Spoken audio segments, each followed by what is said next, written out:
জনের number save থাকা সত্ত্বেও আপনি ইমোতে কল করতে পারতেছেন না, এমন একটি অপশন আপনার সামনে শো করতেছে।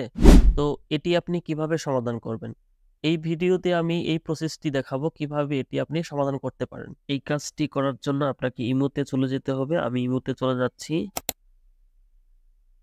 ইমোতে আসার পর আপনি আপনার প্রোফাইলে ক্লিক করবেন। প্রোফাইলে ক্লিক করার পর আপনি এখানে দেখতে পাবেন সিকিউরিটি অ্যান্ড প্রাইভেসি, এখানে ক্লিক করবেন। এখানে ক্লিক করার পর আপনি একটু নিচে আসবেন, আসার পর দেখতে পাবেন প্রাইভেসি নামে একটি অপশন আছে। এই অপশনের আন্ডারে আছে কল, এখানে আপনি ক্লিক করবেন।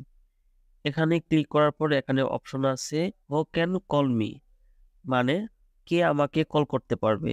এখানে আছে মাই কন্ট্যাক্ট। মাই কন্ট্যাক্ট দ্বারা বোঝা যায় যে অন্যজনের নাম্বারটি আমার ফোনে সেভ থাকতে হবে, তাহলে ওই ব্যক্তি আমাকে কল করতে পারবে।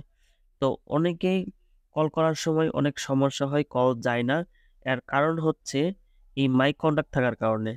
তো আপনাকে যে কল করতে চাই তার নাম্বারটি আপনার ফোনে সেভ না থাকার কারণেই সে কল করতে পারে না।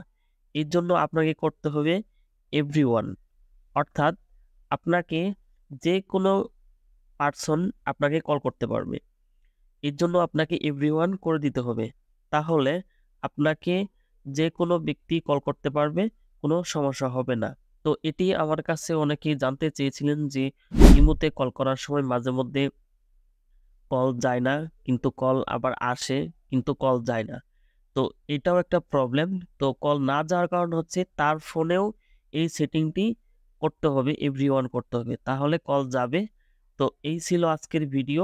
এই ভিডিওটি যদি আপনার ভালো লেগে থাকে তাহলে অবশ্যই ফলো করে লাইক, কমেন্ট, শেয়ার করবেন এবং চ্যানেলটি সাবস্ক্রাইব করবেন।